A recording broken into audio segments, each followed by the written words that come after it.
ઓમકારેશ્વર મંદિર એ શિવને સમર્પિત એક હિન્દુ મંદિર છે જે ભારતના મધ્યપ્રદેશ રાજ્યના ખંડવા જિલ્લાના ખંડવા શહેર નજીકમાં આવેલા માંધાતામાં આવેલું છે. તે શિવના 12 પૂજનીય જ્યોતિર્લિંગમાંનું એક છે. તે ભારતના મધ્યપ્રદેશમાં ખંડવા જિલ્લામાં નર્મદા નદીમાં ખંડવા શહેરની નજીક માંધાતા નામના ટાપુ પર છે. ટાપુનો આકાર દેવનાગરી ઓમ પ્રતીક જેવો હોવાનું કહેવાય છે.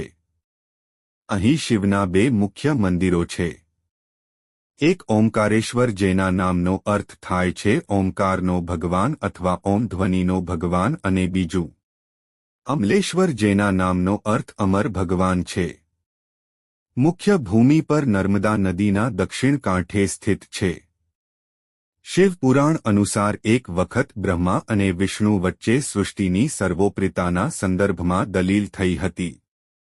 તેમને ચકાસવા માટે શિવે ત્રણેય જગતને પ્રકાશના અનંત સ્તંભ જ્યોતિર્લિંગ તરીકે વિંધ્યા. વિષ્ણુ અને બ્રહ્માએ બંને દિશામાં પ્રકાશનો અંત શોધવા માટે અનુક્રમે નીચે અને ઉપર તરફના તેમના માર્ગોને વિભાજિત કર્યા. બ્રહ્માએ જૂઠું બોલ્યું કે તેણે અંત શોધી કાઢ્યો છે, જ્યારે વિષ્ણુએ તેની હાર સ્વીકારી. શિવ પ્રકાશના બીજા સ્તંભ તરીકે દેખાયા અને બ્રહ્માને શ્રાપ આપ્યો કે તેમને સમારંભોમાં કોઈ સ્થાન નહીં હોય. જ્યારે વિષ્ણુની અનંતકાળના અંત સુધી પૂજા કરવામાં આવશે.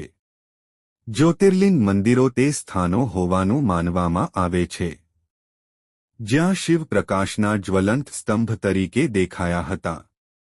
મૂળરૂપે ત્યાં 64 જ્યોતિર્લિંગ હોવાનું માનવામાં આવતું હતું, જેમાંથી 12 સૌથી પવિત્ર માનવામાં આવે છે.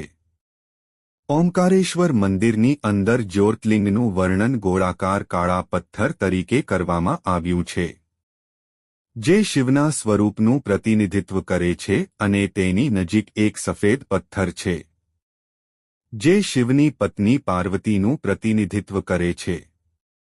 12 જ્યોતિર્લિંગ ગુજરાતમાં વેરાવળ ખાતે સોમનાથ, આંધ્ર પ્રદેશમાં શ્રીશૈલમ ખાતે મલ્લિકાર્જુન, મધ્યપ્રદેશમાં ઉજ્જૈન ખાતે મહાકાલેશ્વર, મધ્યપ્રદેશમાં ઓમકારેશ્વર, ઉત્તરાખંડ રાજ્યમાં હિમાલયમાં કેદારનાથ, મહારાષ્ટ્રમાં ભીમાશંકર, મહારાષ્ટ્રમાં કાશીનાથમ, ત્રિશૈલી, ત્રિદેવ, ઉજ્જૈન, મહારાષ્ટ્ર, ઝારખંડમાં દેવઘર ખાતેનું બૈદ્યનાથ મંદિર, ગુજરાતના દ્વારકામાં નાગેશ્વર, તમિલનાડુમાં રામેશ્વરમ ખાતેનું રામેશ્વર અને મહારાષ્ટ્રમાં સંભાજીનગર ખાતેનું ગ્રીષ્ણેશ્વર મંદિર છે.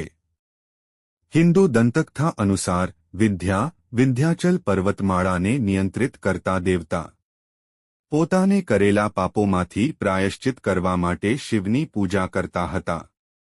તેણે એક પવિત્ર ભૌમિતિક રેખાકૃતિ અને રેતી અને માટીથી બનેલું લિંગમ બનાવ્યું.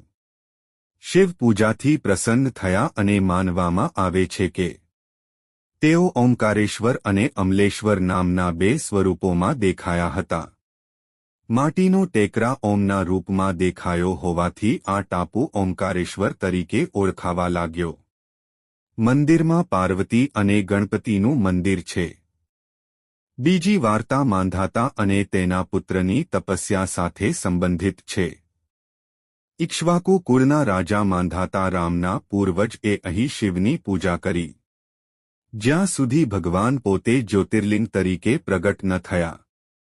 કેટલાક વિદ્વાનો પણ માંધાતાના પુત્રો અંબરીશ અને મુચુકુંદ વિશેની વાર્તા વર્ણવે છે, જેમણે અહીં ઉગ્ર તપસ્યા કરી હતી અને શિવને પ્રસન્ન કર્યા હતા. આ કારણે પર્વતનું નામ માંધાતા પડ્યું છે. હિન્દુ શાસ્ત્રોમાંથી ત્રીજી વાર્તા જણાવે છે કે દેવો અને દાનવો વચ્ચે એક મહાન યુદ્ધ થયું હતું, જેમાં દાનવોનો વિજય થયો હતો. દેવો માટે આ એક મોટો આંચકો હતો અને તેથી દેવોએ શિવને પ્રાર્થના કરી. તેમની પ્રાર્થનાથી પ્રસન્ન થઈને શિવ ઓમકારેશ્વર જ્યોતિર્લિંગના રૂપમાં પ્રગટ થયા અને દાનવોને હરાવ્યા. ઓમકાર 2 શબ્દોથી બનેલો છે. ઓમ અને અકાર બંને એક નથી 2 છે, કારણ કે અદ્વૈતનો અર્થ 2 નહીં થાય છે. સૃષ્ટિનો ઓમ બીજ મંત્ર પોતે સૃષ્ટિનો સર્જક છે. આદિ શંકરાચાર્યની ગુફા ઓમકારેશ્વર એ સ્થાન કહેવાય છે જ્યાં આદિ શંકરાચાર્ય ગુફામાં તેમના ગુરુ ગોવિંદ ભાગવત પદને મળ્યા હતા. આ ગુફા આજે પણ શિવ મંદિરની નીચે જોવા મળે છે જ્યાં આદિ શંકરાચાર્યની પ્રતિમા સ્થાપિત છે. આ મંદિરનું નિર્માણ 11મી સદીમાં માલવાના પરમાર રાજાઓએ કરાવ્યું હોવાનું કહેવાય છે. પરમાર રાજાઓ પછી મંદિરનો વહીવટ ચૌહાણ શાસકો દ્વારા લેવામાં આવ્યો હતો. 13મી સદીમાં મહમૂદ ગઝનીથી શરૂ કરીને મુસ્લિમ આક્રમણકારો દ્વારા મંદિરને વિનાશ અને લૂંટનો સામનો કરવો પડ્યો હતો. તેમ છતાં મંદિર સંપૂર્ણ વિનાશ વિના અકબંધ રહ્યું. આ મંદિર સમગ્ર મુઘલ શાસન દરમિયાન ચૌહાણ રાજાઓ હેઠળ હતું જેમાં કોઈ વધુ જીર્ણોદ્ધાર કરવામાં આવ્યો ન હતો. 19મી સદીમાં મંદિરનું પુનઃનિર્માણ હોલકર શાસકો ખાસ કરીને રાણી અહલ્યાબાઈ હોલકરે કર્યું હતું.